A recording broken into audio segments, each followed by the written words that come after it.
Halo guys, Assalamualaikum warahmatullahi wabarakatuh. Apa kabar kalian semua? Aku harap kalian semua baik-baik aja dan dalam keadaan sehat selalu dimanapun kalian berada ya guys. Oh ya guys, ini masih dalam suasana lebaran tentunya. Minal aidin wal faizin, mohon maaf lahir dan batin, dan selamat raya bagi umat muslim yang merayakan di seluruh dunia. Oke guys, hari ini tuh aku mau ngebahas masalah pernikahan siri ya. Pernikahan siri atau umumnya di Turki itu disebut dengan nikah imam ya guys. Nah, ada sih beberapa orang yang selalu inbox ke media sosialku, termasuk Facebook dan juga Instagram. Nah, mereka ini tuh dari keluarga yang maksudnya gini loh, ahli keluarga dari seorang pelaku yang melakukan pernikahan siri di Turki tanpa ada persetujuan dari keluarganya, dan bahkan dia belum bercerai dari suaminya. Nah, ini ahli keluarganya yang kontak ke aku by Messenger dan juga Instagram DM ya, direct message kayak gitu guys. Jadi aku mau memperjelaskan ke kalian di sini, apapun alasannya kalian, kalau memang kalian itu udah nggak cocok lagi dengan mantan suami kalian atau dengan suami kalian yang saat ini, usahakanlah untuk menyelesaikan masalah kalian dengan suami. Barulah kalian memulai kehidupan baru dengan suami yang baru, seperti itu ya. Ibarat kata tuh harus cerai dulu ya guys, apapun alasannya ya kan. Jadi kalau misalkan kalian tuh memaksakan diri untuk datang ke Turki, kemudian melakukan pernikahan siri, nah kalian itu sama sekali tidak akan dianggap oleh negara Turki. Udah gitu, selain gak dianggap, pernikahan kalian itu tidak sah gitu loh di mata agama ya, juga di mata negara juga tidak diakui dan tidak sah gitu, karena kalian juga melakukan pernikahan siri tersebut tanpa adanya perceraian dengan suami kalian yang sebelumnya. Jadi ahli keluarganya ini nanya ke aku ya kan, Dek, kok bisa ya, contohlah si Mawar gitu ya kan, kok bisa ya si Mawar itu dia melakukan pernikahan di Turki dengan orang Turki. Terus aku tanya dong, melakukan pernikahannya seperti apa, aku bilang gitu. Iya, buktinya dia udah jadi istri orang Turki. Terus statusnya dia gimana sekarang? Ya, dia belum bercerai dari suaminya dan belum ada kata cerai, belum juga ada akte cerai. Mereka belum ke pengadilan agama. Jadi aku jelaskan di sini bahwasannya kalau dia belum bercerai dan belum ada akte cerai, itu artinya dia tidak bisa melakukan pernikahan resmi di Turki. Pernikahan siri itu di Turki tidak diakui oleh negara. Oke guys, memang ada pernikahan siri itu ya di Turki, seperti dari vlog-vlog aku sebelumnya sudah aku jelaskan bahwasannya di Turki itu kalau bagi agama Islam melakukan 2 kali pernikahan. Yang pertama itu adalah pernikahan resmi. Kemudian setelah nikah resmi diwajibkan untuk nikah imam. Kalau kita bilang tuh agama Islam tuh ijab kabulnya gitu. Kalau nikah resminya tuh ya di catatan sipil ya gitu guys. Karena di sini tuh pada umumnya memang menikah di catatan sipil. Seperti itu yang diakui oleh negara. Tapi kalau bagi yang beragama Muslim wajib ijab kabul di masjid. Nah, itu yang diwajibkan setelah pernikahan resmi gitu ya kan. Ada juga yang memang mereka melakukan pernikahan siri dulu karena mungkin ya satu alasan mereka lagi ngurus dokumen ya, karena kan mungkin si perempuannya datang ke sini daripada nanti takut keluarganya takut mereka itu berzina gitu ya kan. Jadi dinikahkan imam dulu atau nikah siri dulu sembari mengurus dokumen nikah resmi kayak gitu ya guys. Tapi kebanyakan sih kalau orang lokal itu mereka nikah resmi dulu baru nikah imam. Jadi ya orang yang DM aku ini aku udah jelaskan bahwasannya pernikahannya si Mawar tersebut udah jelas itu tidak resmi dan tidak sah gitu. Itu udah selain dosa, dia juga masih berzina gitu loh, karena ya dia belum bercerai, dia masih berstatus istri orang, sah istri orang gitu, dia belum bercerai. Nah, jadi kayak ya keluarganya juga kayak gimana ya, ada marahnya juga gitu loh ya kan. Cuman aku jelasin ya udahlah, doakan aja yang terbaik. Kalaupun kalian memang marah ke dia, doakan aja yang terbaik. Bagaimanapun dia tidak akan pernah bertahan lama karena dia akan stay ilegal juga di sini. Dia nggak akan pernah dapat yang namanya citizen visa untuk long stay di Turki. Pada umumnya kalau orang atau gelin yang nikah di Turki, mereka akan dapat citizen visa seperti aku ya, 3 tahun untuk citizen visanya gitu, aile ikamet atau ikamet family gitu. Citizen visa itu dinamakan ikamet, di sini disebut ikamet ataupun watandas ya gitu ya guys. Udah gitu, di sini ya pernikahan sirinya gitu loh, mungkin agak berbeda ya dari Indonesia, tapi aku nggak tahu ya di Indonesia yang sedikit tidaknya yang aku tahu ya, karena ada teman-temanku juga yang melakukan pernikahan siri di Indonesia. Itu setelah mereka melakukan pernikahan siri udah ijab kabul sah gitu, mereka udah boleh tidur bareng gitu, maksudnya ya tahu sendiri lah, melakukan hubungan suami istri bareng saat udah di ijab kabul sah gitu di pernikahan siri. Nah perbedaannya di Turki ini, kalau kalian nikah siri di Turki ini, kalau belum nikah resmi ya guys, kalau belum nikah resmi kalian nikah siri dulu.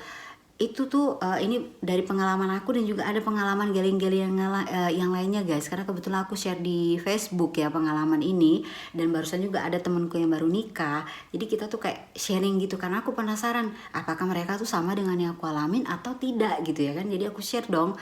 Udah gitu ternyata bener gitu loh. Di Turki itu kalau orang habis nikah siri itu tidak diperbolehkan untuk tidur bareng. Kalau aku kenanya 3 minggu. Nah temanku yang barusan ini nih yang pas lebaran dia nikah, itu dia cuma kena 2 minggu nggak boleh tidur bareng gitu sama suaminya gitu. Walaupun itu udah sah, dan itu imamnya juga bilang kalian harus cepat disegerakan gitu loh untuk dokumennya, dia bilang gitu. Memang udah ada sih dokumennya, cuman belum kan harus tes medikal, karena pada saat itu juga dia lagi lebaran, KJRI juga tutup, jadi memang dia terkendalanya di situ juga. Nah mungkin karena orang tuanya ini takut mereka mungkin berzina atau apa gitu, jadi yang maksa tuh justru anehnya si calon suami dia ini gitu loh. Kalau dia sama calon suaminya justru pengennya nikah resmi dulu baru nikah imam, tapi ya gitulah ya, yang namanya udah orang tua yang ngomong ya udah diikutin lah sama mereka berdua ya guys. Nah kebetulan aku juga dulu seperti itu, karena aku dulu kerja di Turki. Kerja di Turki itu aku sama suamiku ya, memang selama kita berdua gitu ya, awalnya kita memang nggak pacaran, nggak pernah pacaran, kita tuh kayak best friend gitu, friend gitu. Karena ya kebetulan sebelumnya sih aku seharusnya tidak menikah sama dia gitu, cuman karena satu dan lain hal aku kemudian membatalkan, karena ya gitulah, si yang sebelumnya tuh terlalu keras orangnya, udah gitu terlalu pengekang gitu, cemburunya, kalau lambat balas dia suka marah-marah. Nah itu aku nggak suka, dari situ aku membatalkan ya. Padahal sih dia orang kaya ya, lebih kaya daripada yang suamiku sekarang, cuman aku nggak mau cari kayanya, aku tuh mau cari nyaman, tenang, damai, bahagia gitu, lahir batin. Jadi aku milih untuk pisah. Alhamdulillah aku memutuskan pisah itu udah keputusan yang benar gitu, karena suamiku yang sekarang alhamdulillah dia nggak seperti yang sebelumnya gitu ya kan. Udah gitu kan guys, ya kita dinikahin gitu, karena gimana ya, anehnya mamanya suamiku ini bilang kalian tuh bagusnya nikah imam dulu, karena takutnya nanti kalian itu ya melakukan zina gitu. Jadi pas nikah imam itu sebenarnya imamnya tuh nggak ngasih loh guys aku nikah sama suamiku. Gila nggak gitu ya? Ya maaf ya, bukan bilang imamnya gila, maksudnya aneh kan gitu. Karena dia bilang gini, aku tanya kenapa gitu, karena kebanyakan nikah imam tuh selalu disalahpergunakan, alasannya selalu biar supaya nggak zina, tapi ya hanya untuk lepas dari tanggung jawab aja. Itu penjelasan imamnya loh guys, ini bukan pandai-pandai aku ya. Jadi dia bilang kenapa di Turki itu wajib untuk nikah resmi dulu baru nikah imam, karena apa? Kalau udah nikah imam duluan kebanyakan laki-laki tuh lupa tanggung jawab gitu, karena mereka tahu kalau nikah imam itu tanggung jawabnya sebatas di situ aja gitu loh, nggak diakui negara dan tidak tercatat di negara, jadi dia bisa lepas tangan, dan itu yang aku tidak mau, kata imamnya gitu. Nah untuk kamu, dia bilang kayak gitu, sebenarnya aku nggak mau kasih, tapi dia bilang gitu, karena kamu udah berjanji bahwasanya kamu akan pulang ke Indonesia dan urus dokumennya, maka aku akan menikahkan itu tuh. Kalian tahu nggak ya, aku tuh ngomong sama suamiku gitu, terus suamiku tuh, orang tuaku juga bantu ngomong ke imam itu lebih daripada 1 jam loh guys. Kita maksudnya tolonglah nikahin daripada mereka berzina gini-gini ya, pokoknya sampai imam tuh mau nikahin kami. Coba guys, ya Allah. Udah gitu akhirnya dinikahin juga, cuma dia bilang kamu 3 minggu nggak boleh ya serumah sama suami, walaupun kamu sekarang udah sah jadi istrinya, kamu nggak boleh digauli dulu, dia bilang selama 3 minggu, dia bilang gitu guys. Tapi ya memang karena aku juga nggak tinggal serumah sama suamiku, jadi kita nggak ngapa-ngapain gitu guys. Jadi kayak bahkan lebih daripada 3 minggu kita tuh nggak ada ngapa-ngapain. Udah deket mau pulang aku gitu kan, karena ya itu kan aku nggak boleh tinggal di losmen lagi ya kan, losmen perusahaan, jadi otomatis aku harus stay di rumahnya dia. Nah disitulah udah deket mau pulang, kayak sekitar seminggu lagi mau pulang, baru ya kayak gitu, kita tidur serumah kayak gitu guys. Tapi kalau sebelumnya memang nggak ada. Jadi kayak temenku yang baru nikah lebaran ini dia kaget, terus dia SMS, "Kak, aku abis nikah ini loh, tapi aku dilarang loh tidur sekamar dengan suamiku." "Emang gitu ya kakak, dulu gimana?" kata dia kan. Jadi aku bilang iya memang seperti itu di sini. Kita nggak boleh langsung habis udah sah kita udah oh ya udah enak aja gitu kita langsung bisa digaulin sama suami kita. Nggak bisa kayak gitu, aku bilang kan.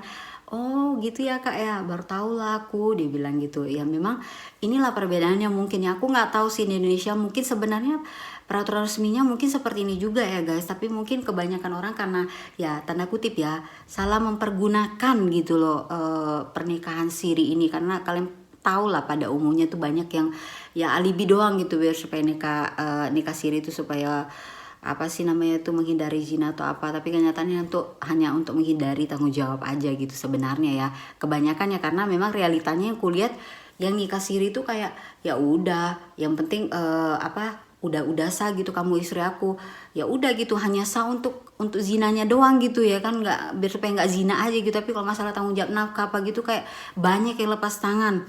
Ya ini realita sih guys, aku nggak mau menjelekkan tapi itu realita gitu, termasuk di sini juga gitu loh. Dan anehnya di sini tuh justru kebanyakan kayak orang kita yang nikah siri gitu loh sama orang lokal sini. Tapi kalau orang-orang lokal sini itu kayak gimana ya, mereka tuh memang sangat menjaga banget jangan sampai nikah siri deh gitu, karena mereka nggak mau kalau nggak ada tanggung jawab nafkahnya ya kan. Apalagi kalau sampai terjadi KDRT itu gimana kita mau lapor polisi karena ya kita nggak ada laporan pernikahan, nggak diakui negara, terus kita mau bilang apa gitu loh. Apalagi di sini gitu tuh susah banget ya guys. Ya orang lokal aja kadang-kadang ya maaf kata ya, bukan yang mau menjelekkan, itu tidak adil apalagi bagi kita yang pendatang. So buat kalian perempuan tuh harus pikir-pikir dulu guys. Jangan hanya karena kebucinan kalian terus kalian kayak ya udahlah aku datang aja ke sana, habis nikah kan aku udah bisa jadi warga negara Turki. No, it's not like that, it's not easy like that. Jadi jangan pikir se-easy itu guys. Bahkan kalian tahu nggak, yang udah nikah resmi aja ada yang nggak dapat ikamah 3 tahun loh, nggak di-approve. Karena apa? Dilihat dari pemasukan suami, penghasilan suami, rumah sewa apa enggak. Jadi kalian jangan mikir seenteng itu gitu loh. Kalian yang rugi sendiri datang ke sini hanya untuk dinikahin siri, hanya untuk ditidurin free doang gitu, entah dinafkahin tangga kayak gitu ya. Tapi ya kebanyakan sih ya pada bernasib miris lah. Jadi buat kalian nih yang nonton konten aku, jangan terlalu percaya dengan ajak-ajakan teman kalian yang udah nikah siri sebelumnya kayak gitu. Kalau mereka hidupnya bahagia, tentunya mereka harus stay legal dan diurus untuk kelegalitasnya di sini, stay di sini. Ya mereka aja nggak diurus untuk legalitasnya aja, gimana mau dibilang bahagia guys? Kalian tuh harus mikir pakai otak ya kan. Bahagia nggak orang kayak gitu? Mau kemana-mana takut nggak ada citizen visa atau nggak ada ikametnya, mau keluar kemana-mana ngeri lihat polisi, takut kena tangkap, takut kena deportasi kayak gitu. Bahagiakah itu? Of course not. So thinking, be smart woman, don't be tolol woman. Oke guys, semoga vlogku kali ini bermanfaat buat kalian, dan pikir-pikir dulu sebelum kalian memutuskan untuk datang nikah ke Turki. Selesaikan perceraian kalian, selesaikan dengan yang lama, baru kalian datang ke Turki dan nikah resmi di Turki. Oke guys, terima kasih buat kalian yang selalu nonton video vlog aku, dan jangan lupa selalu like dan share videoku. Oke, dan juga kalau kalian mau ada tanya sesuatu, kalian bisa komen di bawah ini guys. Terima kasih buat kalian semua.